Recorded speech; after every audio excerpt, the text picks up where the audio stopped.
जिंदगी ने सबसे पहले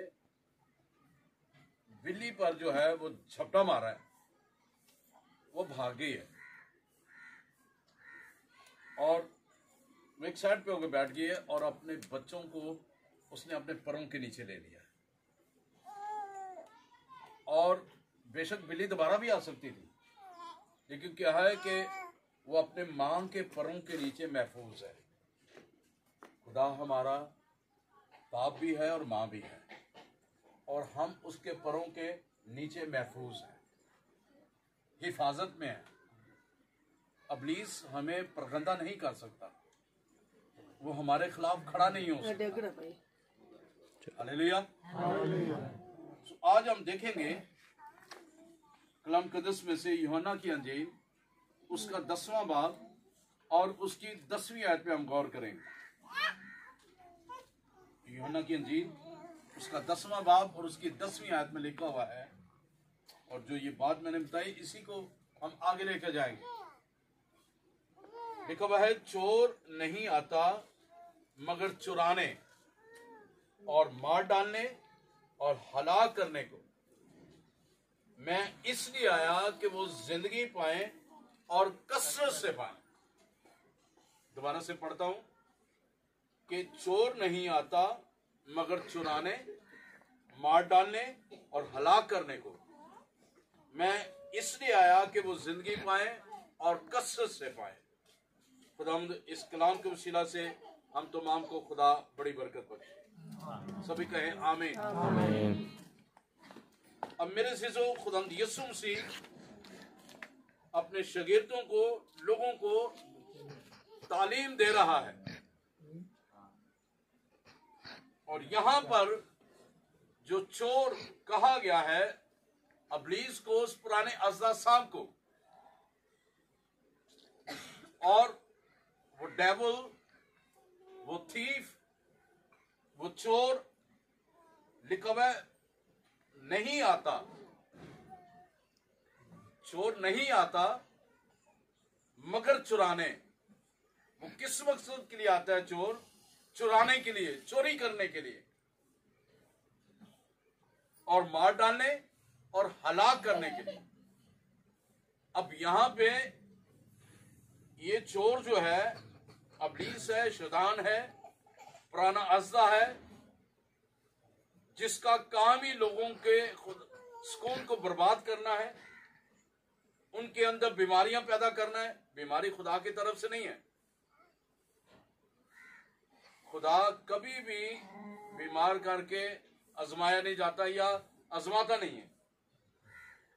हाँ, कुछ ऐसे लम्हात होते हैं, जैसे अय्यूब को उसने, शैतान को, इब्लीस को मौका दिया, कह दिया कि तू मेरे बंदे को मार नहीं सकता अय्यूब को, लेकिन तू बाकी सब कुछ इसके साथ कर सकता है। मारने का इख्तियार सिर्फ हमारे खुदावंद यीशु मसीह के पास है।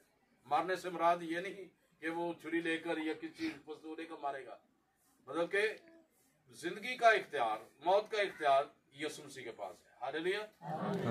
तो यहाँ पर जो लिखा है, चोर नहीं आता मगर चुराने। वो क्या चुराने आता है? वो रुपए पैसे चुराने नहीं आता, वो चीजों को चुराने नहीं आता। वो आता है आपके सुकून को चुराने के लिए, आपके इत्मीनान को चुराने के लिए, आपकी तसल्ली को चुराने के लिए, आपकी उस मोहब्बत को जो आपकी एक दूसरे के साथ है, उसको चुराने के लिए आता है। कि आपके अंदर वो नफरत पैदा कर दे, वो चीज पैदा कर दे कि आप एक दूसरे के खिलाफ हो जाएं। वो ये चीजें चुराने के लिए आता है। और जो मसीह में मजबूत नहीं होते, जो कायम नहीं होते, शायद जिनका ताल्लुक खुदा के साथ इतना गहरा नहीं है, वो दुआ ईस्टर की ईस्टर करते हैं, क्रिसमस के क्रिसमस करते हैं, और कभी संडे को इबादत नहीं उन्होंने की, चर्च नहीं जाते, बाइबल को वो खोलते नहीं है, दुआ नहीं करते, सिर्फ त्योहारों की के वो नामी मसीह हैं। उनकी जिंदगियों में वो आसानी के साथ वो सुकून को चुरा लेता है, आसानी के साथ उनको गुमराह कर लेता है। आसानी के साथ उनको जो है वो खुदा से दूर ले जाता है। चोर नहीं आता चुराने, मार डालने के लिए, फिर क्या करता है, चुरा लेता है। फिर ऐसा ऐसा इंसान रूहानी तौर पर मुर्दा होना शुरू हो जाता है। जिस्मानी तौर पर बज़ाहिर वो जिंदा है, और हम मुहावरतन कहते हैं चलती फिरती लाश है। तो क्यों कहा जाता है? क्योंकि उसके अंदर वो रूहानियत नहीं है।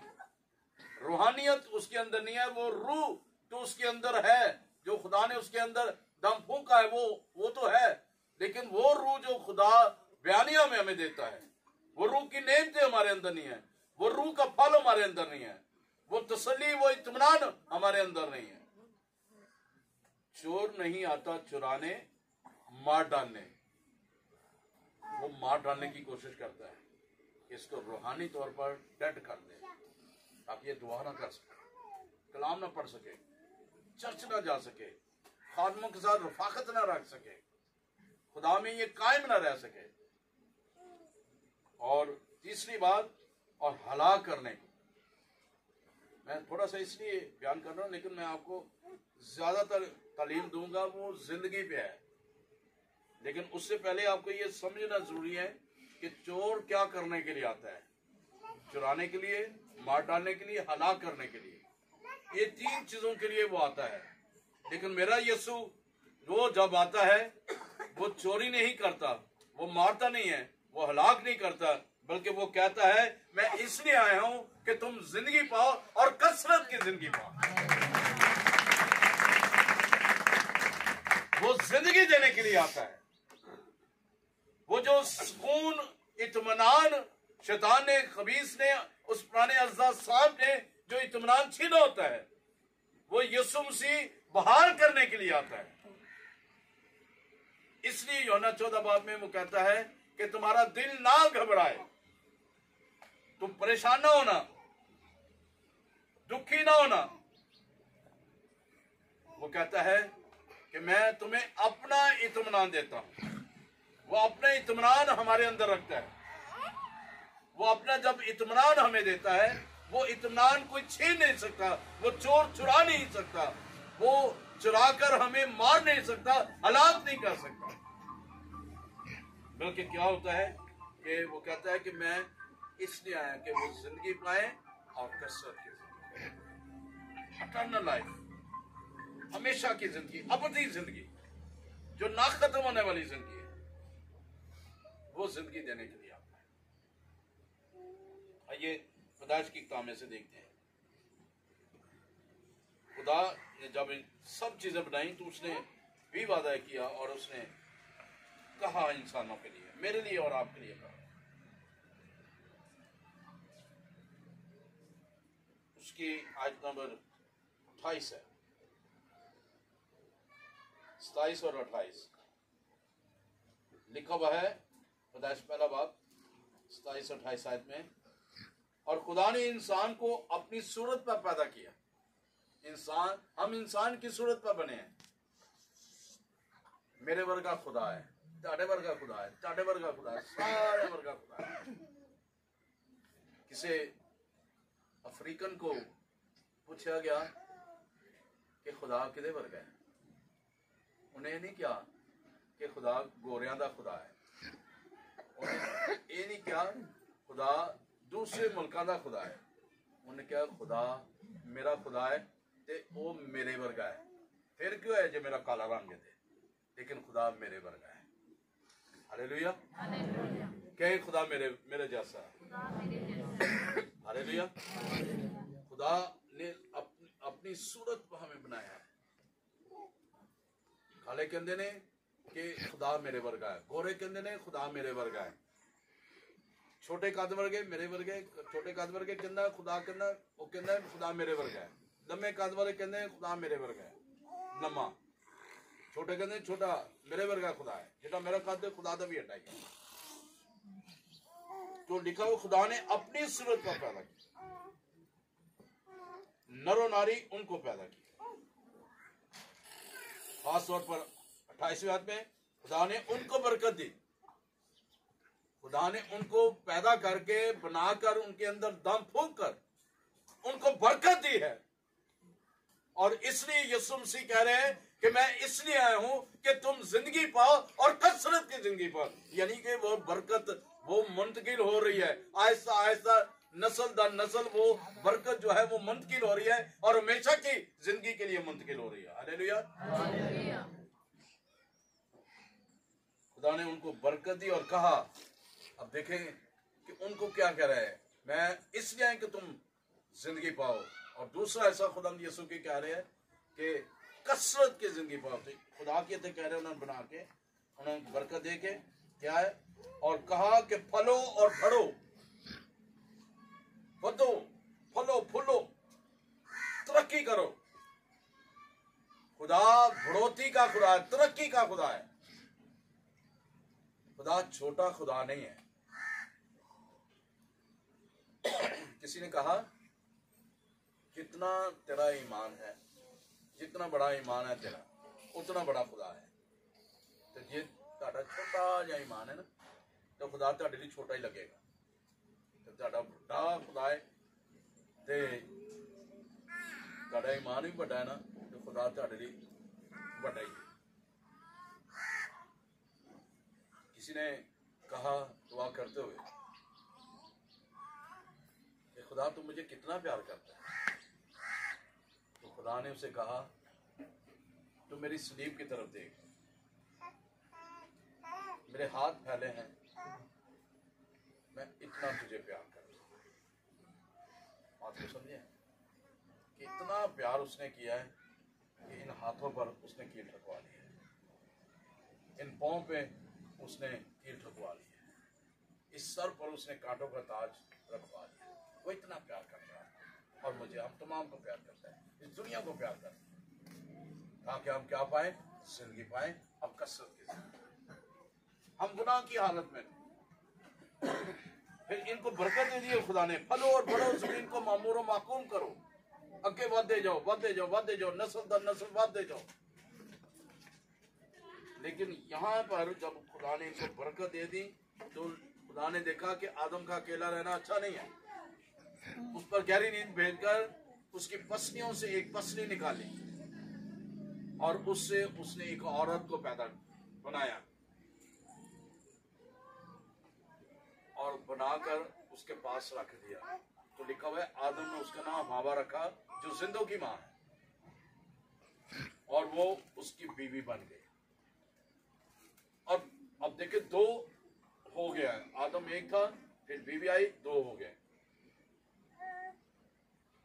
लेकिन वहां पर शैतान भी चलता हुआ आ जाता है। खुदा ने उन्हें कहा कि बाग का सारे दरख्तों के फल आप खा सकते हैं, लेकिन जो दरमियान में उसको ना खाना, क्योंकि जिस दिन तुम खाओगे उस दिन मर जाओगे। शैतान ने उसी वक्त से ठान लिया कि मैं इनको मार लूंगा, गुनाह में मारूंगा इनको। वो गुनाह में मारता है, वो गुनाह में हलाक करता है। तो जब वो आता है, उसे पता है कि आदम के साथ ये वादा किया गया है और उसे कहा गया है कि बाकी सारे दरख्तों का फल कर सकता है, हवा से नहीं कहा गया। इसलिए वो हवा के पास आकर उसको कहता है, हवा फल ले लेती है, वो खुद भी खा लेती है और आदम को भी खिला देती है। और गुनाह उनकी जिंदगी में आ जाता है, नाफरमानी उनकी जिंदगी में आ जाती है। वो जिंदगी जो स्मूथ चल रही थी, बिल्कुल ठीक चल रही थी, स्ट्रेट चल रही थी, डामाडोल उनकी जिंदगी। आज भी जब हमारी जिंदगी में गुनाह आता है, गलती आती, कोताही आती है, कोई ऐसा बड़ा गुनाह हमारी जिंदगी में आ जाता है, हम डामाडोल हो जाते हैं, हम फिक्रमंद हो जाते हैं। फिक्र आहिस्ता आहिस्ता की बनेगा, जब पता लग गया किसी मेरे को गलती हुई है। फिक्र में आहिस्ता आहिस्ता हम डाउन होते जाते हैं, सेहत गिरती जाती है। लोग पूछते की हो जाता है, नहीं कुछ नहीं, बस वैसे ही मैं रोजा रखन नहीं है, मैं रोजा रखन नहीं। फिर वो ऐसे बताना शुरू कर, लेकिन वो जानता है कि आपसे गलती हुई है। लेकिन जब आप उसके पास आएंगे, खुदा का बेटा लिखा हुआ है रोमियो के हाथ में, जब हम गुनाहगार थे तो खुदा ने अपने बेटे को भेजा ताकि वो हमारे गुनाहों को माफ करे। वो आकर उसने हमारे गुनाहों को माफ कर दिया। वो जो अदन से हम निकाले गए थे, उसने दोबारा उसने हमें अदन में वापस रख दिया ताकि हम हमेशा की जिंदगी में दाखिल हो सके। हम गुनाहगार हैं, हम इंसान हैं, हम गुनाह कर जाते हैं, छोटी छोटी गलतियों में गुनाह कर जाते हैं। एक दूसरे को बुरा भला कहकर, एक दूसरे के साथ लड़कर, झगड़कर, फिर गुस्सा करके, फिर नफरत करके, फिर झूठ बोलकर, फिर चोरी करके, थोड़ी कोल बैठा है, भैन कोल बैठी है, आप भी खाई जाते हो, पूछना नहीं, ये भी गलती है। ये खुदगर्जी चाह जाता है। खुदगर्जी का भी एक गुनाह है, नफरत का भी एक गुनाह है, लालच का भी एक गुनाह है। खुदा यीशु मसीह इनसे हमें निकालने के लिए आए, और इसलिए वो कहता है मैं इसलिए आया हूँ कि तुम जिंदगी पाओ, और वो गुनाहनुदा जिंदगी निकल जाए और आप जिंदगी में शामिल हो जाए। यूहन्ना की इंजील में लिखा हुआ है 3 बाब की आखिरी आयत में, जिसके पास बेटा है उसके पास जिंदगी है, और जिसके पास बेटा नहीं उसके पास, उस पर खुदा का गजब हुआ। वो गजब खुदा के गजब के नीचे आ जाता है। तो जिसके पास बेटा है उसके पास हमेशा की जिंदगी है। तो जो जिंदगी लेना चाहता है वो खुदा के पास आ जाता है और खुदा उससे प्यार करता है। खुदा अपनी कुदरत को नाज़िल फरमाता है, खुदा अपने जलाल को ज़ाहिर करता है। इसलिए वो कहता है कि मैं इसलिए आया हूं कि तुम जिंदगी पाओ और कसरत की जिंदगी। He wants to give you the eternal life. वो आपको हमेशा की जिंदगी देना चाहता है, अबदी जिंदगी जिसे कहते हैं, ना खत्म होने वाली जिंदगी। और कितनी खूबसूरत बात होगी जब हम रासबाज लोगों की मंडली में शामिल होंगे, जब हम अपने गुनाहों का इकरार करते हैं, तौबा करते हैं, यीशु मसीह को अपना शख्सी निजात देंदा मान लेते हैं, अपने गुनाहों का इकरार कर लेते हैं, माफी मांग लेते हैं, तो लिखा हुआ है कि एक है जो हमारे गुनाहों को माफ करता है, और उसी के मार खाने से हमने शिफा पाई। उसी के मार खाने से हमारे गुनाह धुल जाते हैं, उसी के खून बहाए जाने के वसीला से हमारे गुनाह धुल जाते हैं, हम पाक और साफ हो जाते हैं। मैं इसलिए आया हूं कि तुम जिंदगी पाओ और कसरत करो।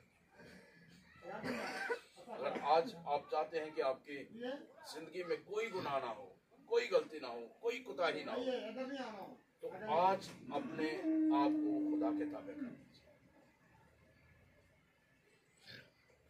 अगर आप चाहते हैं कि आप हमेशा की जिंदगी हासिल करें तो खुदा यीशु का पैर है। पुराने कपड़ों को उतार दें, यानी पुरानी इंसानियत को उतार दें। 12 बाब दूसरी आयत में लिखा हुआ है, इस जहां के हम शक्ल ना बनो, बल्कि अकल नहीं हो जाने से सूरत भी बदल जाए। इफ्सियों 4 बाब 22 आयत में लिखा हुआ है, अपने पुरानी इंसानियत को उतार फेंको और अगले चाल चलन, उससे तौबा करो, उसको उतार दो, उसको फेंक दो और नई जिंदगी हासिल करो। जब आप मसीह में आ जाते हैं तो आपको नई जिंदगी मिल जाती है। 2 कुरिन्थियों 5 बाब उसकी 17वीं आयत में लिखा हुआ है, इसलिए जो मसीह में है वो नया मखलूक है। देखो सारी चीजें जाती नहीं और सब कुछ नया हो गया। सारी चीज़ां जो असी साड़ी पुरानी इंसानी चली जाती है तो सारिया चीज़ां नवी आ जाती। नवा दिल, हिजकिय्याह की किताब में लिखा हुआ है, वहां पे खुदा कहता है मैं तेरे अंदर से संगीन दिल, पत्थर दिल निकाल दूंगा, गोश्त दिल भर दूंगा और नई रूह तेरे अंदर, मुस्तकिम रूह, नई रूह तेरे अंदर डालूंगा। वो जब गुनाहनुदा रूह थी वो निकाल देता है, वो गुनाहनुदा दिल था वो निकाल देता है और वो अपना दिल हमें दे देता है, अपनी रूह हमें दे देता है। इसलिए वो कहता है मैं बाप के पास जाता हूँ और तुम्हारे लिए दूसरा मददगार, और वो दूसरा मददगार जो हमें हर रोज नया बनाता है, हमारी सोचों को नया बनाता जाता है, हमारी राहों को नया बनाता जाता है, रास वास ठहराता जाता है। रासबाज का मतलब होता है पाकबाज, पाक हो जाना, और उसके खून से हम धुल जाते हैं। एक बंदा सी बड़े सालों तो नहाता नहीं, वाल भी ओदे जेड़े ना वो ड्रामा बन गया ते इंज जनाब चेहरा ते दाढ़ी अड़ी नहीं बदी, नाखून दे बड़े बदे हुए। एक बंदा उतो गुजर रहा था, उसने क्या किया, ना करो, उसने क्या कहा कि वो बंदा उसके पास गया, उसने जाकर उसके बाल काटे, नाई के पास ले गया, बाल कतरवाए हैं, नाखून कतरवाए हैं, उसकी दाढ़ी शेव करवाई है, और शेव करवाकर हमाम में उसको नहवाया है, कपड़े नए लिए, कपड़े उसने पहने,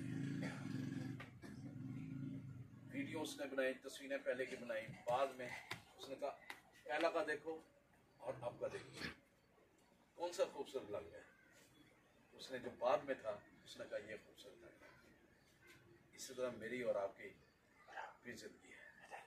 पुरानी जिंदगी जो गुनाह होता है, जो शैतान में है, जो इब्लीस में है, जो शायद हम पीरों फकीरों के पास भी जाते हैं या चिराग भी जलाते रहे, हमारे बाप दादा करते रहे, ये काम सारे करते रहे, वो पुरानी इंसानियत, वो गुनाह जिंदगी थी, वो गंदी जिंदगी थी।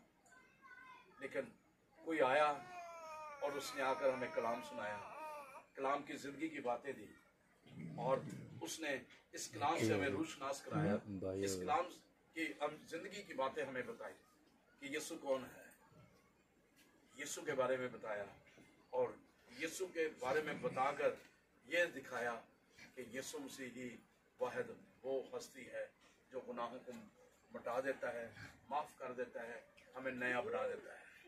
हालेलुया।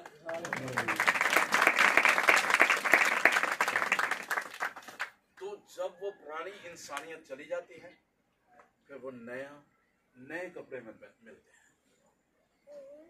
मुसरो बेटे को देख लें, पुरानी इंसानियत उसकी चली गई, वो लेकर सब कुछ चला गया बाप से, यशी में उड़ा दिया सब कुछ, सुरों की खुराक खा रहा है। फिर उसे याद आता है मेरे बाप के घर में बहुत सारे नौकर चाकर हैं, मैं बाप को जाकर कहूंगा कि मुझे अपने नौकरों में शामिल कर लो। उन्होंने इन्ना सी पता कि प्यो मेरा ते बावां खोले खलोता है, वो तो मैंने वेलकम करने खलोता है। हालेलुया। तो जब वो करीब आता है, बाप को कहता है, बाप मैं आसमान में और खुदा की नजर में और तेरी नजर में गुनाहगार, मैंने गुनाह किए, तो मुझे अपने नौकरों में शामिल कर दे, मैं तो इस लायक नहीं कि तेरा बेटा कहलाऊं। बाप ने उसे गले लगाया है, एक अवश्य ने गले लगाया, उसे चूमा है और कहा है कि मेरा बेटा मर गया था, जिंदा हुआ, खो गया था, मिल गया है।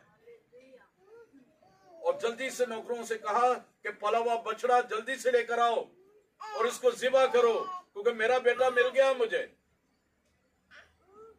और फिर लिखा हुआ है कि उसे कहा कि अंगूठी भी लेकर आओ, इसे पहनाओ। वो सुलह, क्या वो इत्तेहाद का निशानी है, सुलह की निशानी है वो अंगूठी। और लिखा है कि उसे कपड़े लेकर आओ, जूती लेकर आओ, इसे पहनाओ। अब वही बात कि उसकी पुरानी इंसानियत बाप ने वो दूर कर दी, जो उसका पुराना इंसान था, जो सब कुछ यीशु में कर आया है, लेकिन खुदा ने उसे कबूल किया, उसके बाप ने उसे कबूल किया। आज मुझे और आपको भी यीशु मसीह इस वक्त जैसी भी हमारी जिंदगी है वो कबूल करने के लिए तैयार है। हालेलुया। हालेलुया। उसने कहा मैं इसलिए आया हूं कि तुम जिंदगी पाओ और कसरत की जिंदगी पाओ। वो कसरत की जिंदगी देने के लिए आइए, कोई बात नहीं, आप में से कोई पढ़ा नहीं है, कोई बात नहीं, आप भट्टे में काम करें, कोई बात नहीं, लेकिन यीशु आपको प्यार करता है, सबसे बड़ी बात यह है। हालेलुया। कोई गल नहीं, साडे लोग बेचारे झाड़ू सड़कों से फिरते, कोई गल नहीं, यीशु प्यार करता है। कोई गल नहीं जे असी इधर उधर फटक रहे हैं, कोई गल नहीं, यीशु मसीह सानू प्यार करता है। मन बड़ी खूबसूरत गल लगती है, ये आखिरी गल करा, यसाया दे सीफ विच ਉਹਦਾ 49 ਬਾਬ ਉਹਦੀ 15ਵੀਂ और 16वीं आयत कहते हैं कि सिय्योन कहती है कि खुदा मुझे भूल गया है। तो खुदा कहता है कि क्या एक माँ अपने शीर खार बच्चे को भूल सकती है? हाँ, शायद वो भूल जाए, लेकिन मैं तुम्हें हरगिज़ ना भूलूंगा, इसलिए क्योंकि मैंने तुम्हारी सूरत यानी ਤੁਹਾਡੀ ਸਾਰਿਆਂ ਦੀ सूरत, साड़ी सूरत, ਤੁਹਾਡੀ ਸਾਰਿਆਂ ਦੀ सूरत, इस कुल जहां की सूरत कहता कि मैं तुम्हारी सूरत अपनी हथेलियों पे है, हथां ते खोद रखी है। हालेलुया। कहता कि मैंने तुम्हारी सूरत अपनी हथेली पे खोद रखी है और तुम्हारी शहर पना जहां पर तू रह रहा है वो भी मेरी नजरों के सामने है, मेरी निगाह में है। मेरी निगाह से तू बच नहीं सकता, इसलिए क्योंकि मैंने तुझे अपने हाथों से बनाया है, बनाकर कहा है कि फलो और बढ़ो और जमीन को मामूर मारता। कोई बात नहीं, गलती हो गई है, कोई बात नहीं, गुनाह हो गया है, कोई बात नहीं, कुताही हो गई, कोई बात नहीं, चोरी हो गई, कोई बात नहीं, अगर शैतान के पीछे आप लग गए हैं, लेकिन मैंने अपने बेटे यीशु को इसलिए भेजा है ताकि तुम्हारे गुनाहों को माफ कर दे। इसलिए यीशु मसीह कहता है मैं इसलिए आया हूं कि तुम जिंदगी पाओ और कसरत की जिंदगी पाओ। हालेलुया। जब लाजर को जिंदा करने के लिए यीशु मसीह जा रहे थे तो लाजर की बहनें कहती हैं अगर खुदा तू यहाँ पे होता तो हमारा भाई ना मरता। उसने कहा वो जी उठेगा। उसने कहा हाँ खुदा हम जानते हैं क़यामत वाले दिन जी उठेगा। उसने कहा क़यामत और जिंदगी तो मैं, जो कोई मुझ पर ईमान लाता है वो मर जाए तो भी वो जिंदा है, यानी हमेशा की जिंदगी उसके पास है। बेशक जिस्मानी तौर पर हम यहाँ से हमारी रूह निकल जाती है, सिर्फ खाकी जिस्म रह जाता है और वो जमीन जहाँ से ली गई थी वहाँ के सुपुर्द कर दी जाती है, लेकिन हमारी रूह वो जिंदा हमेशा की जिंदगी के वारिस हम होते हैं। इसलिए क्योंकि यीशु मसीह ने मेरा और आपका फिदिया देकर हमें निजात दे दी है। हालेलुया। आइए अपने सरों को झुकाएं, अपनी जिंदगियों पे गौर करें। सभी बेटियां, बेटे, बच्चे, भाई, बहनें, बुजुर्ग, तमाम के तमाम अपनी आंखों को बंद करते हुए अपनी जिंदगी पे गौर कीजिए। अगर आपकी जिंदगी में कोई कोताही है, गलती है, कोई ऐसी बात है जो आपको खुदा से दूर लेकर जाती है, शायद वो शराब है, शायद वो सिगरेट है, शायद वो झूठ है, शायद वो गाली है, शायद वो नफरत है, शायद वो मोहब्बत की कमी है, शायद वो चर्च में ना जाना है, और बेशुमार वो बातें हैं जो कलाम नहीं पढ़ते, दुआ नहीं करते, खुदा के खादमों के खिलाफ बोलते हैं। आइए, अगर कोई गलती कोताही है तो आज वक्त है।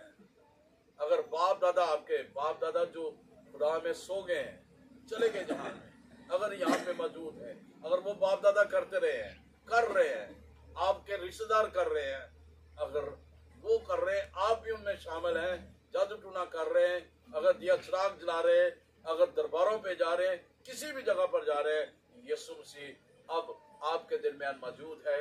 वो आपको हमेशा की जिंदगी के लिए देने के लिए उतरा है और कसरत की जिंदगी देने के लिए उतरा है। उस चोर को मार भगाएं, उस मारने वाले को भगाएं, हलाक करने वाले को भगाएं, चोरी करने वाले को भगाएं और उसको दावत दें जिसने कहा है मैं इसलिए आया हूं कि तुम जिंदगी पाओ और कसरत की जिंदगी। आइए अपने गुनाहों का इकरार कीजिए, तौबा कीजिए, माफी मांग लीजिए अपने अपने दिलों में, चाहे ऊंची आवाज में, चाहे दिल में, जैसे भी जो जो आपका गुनाह है, जो जो आपकी गलती है, माफी मांग लीजिए खुदा से।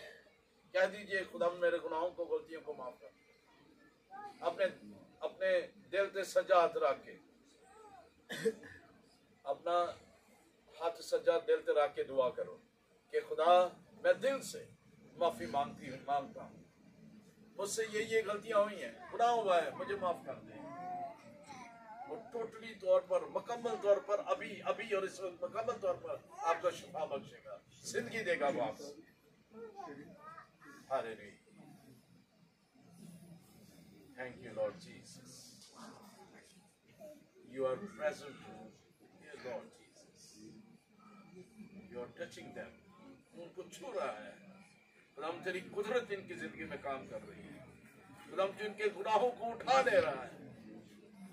जिस तरह यशायाह ने कहा, मैं तो जिस लोगों में रहता हूँ, मैं तो मरा, लेकिन तूने सुर्ख तौबा खोला, मस्बा से लिया, उसकी जुबान पर रख दिया और तूने कहा तेरे गुनाह माफ हो गए हैं, तू धुल चुका है, तू पाक हो चुका है, तू मरेगा नहीं। और आज आप जब गुनाह का इकरार करेंगे तो खुदा यीशु मसीह आपको हमेशा की जिंदगी बख्शेगा। हालेलुया। उसका फजल ही हमारे लिए काफी है। जब हम कमजोर होते हैं तो फिर ही जोरावर होते हैं। हमारी कमजोरी में वो हमें जोर बख्शता है। और गुनाहों ने, बदियों ने, बदकारियों ने, तरह तरह से गुनाहों ने हमें कमजोर किया, रूहानी तौर पर, माली तौर पर, मादी तौर पर, खानदानी तौर पर, हर तरह से हम रिश्तों में कमजोर हुए हैं। तो आइए, खुदा का बेटा यीशु मसीह आपको माफ करने के लिए तैयार है और अपने गुनाहों का इकरार कीजिए।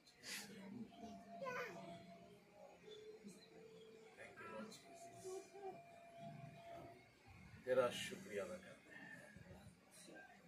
खुदावंद को अपना हाथ उठा। हालेलुया। सिद्धियारा बराबा थोरी खारा बस थोरो थोरो। तेरा शुक्र करते हैं। हालेलुया। आइए सभी मेरे पीछे दुआ करें, सभी। ऐ खुदावंद यीशु, मैं तेरा शुक्रिया अदा करता हूँ कि तू मुझे प्यार करता है। तूने मुझे अपने खून से खरीदा है। मैं तेरे खून से खरीदा हुआ हूँ। तूने मेरा फिदिया दिया है।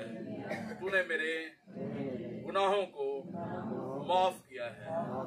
तू मुझे रिहाई देता है, शिफा बख्शता है, जिंदगी देता है, उठा खड़ा करता है।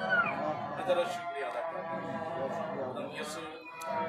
आज से मैं तुझे अपनी जिंदगी का शख्सी निजात देता हूँ, तौबा करता हूँ, अपने गुनाहों का, कोताहियों का, बदकारियों का, लानतों का इकरार करता हूँ। तो मुझे माफ कर, धोकर पाक और साफ कर, अपने खून से धोकर पाक और साफ कर, मुझे रिहाई दे ताकि मैं हमेशा की जिंदगी पा सकूं। यीशु, आज से मैं अपना दिल, अपनी रूह, अपना जिस्म, अपनी सोचें, अपना सब कुछ तुझे देता हूँ।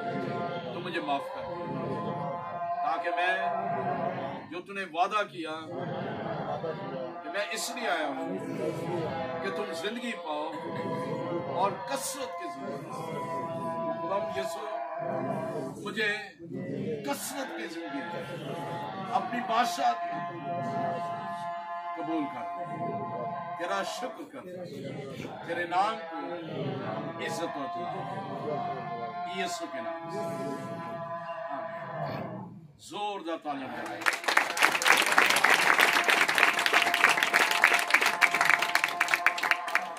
हालेलुया। बरकत मिली है।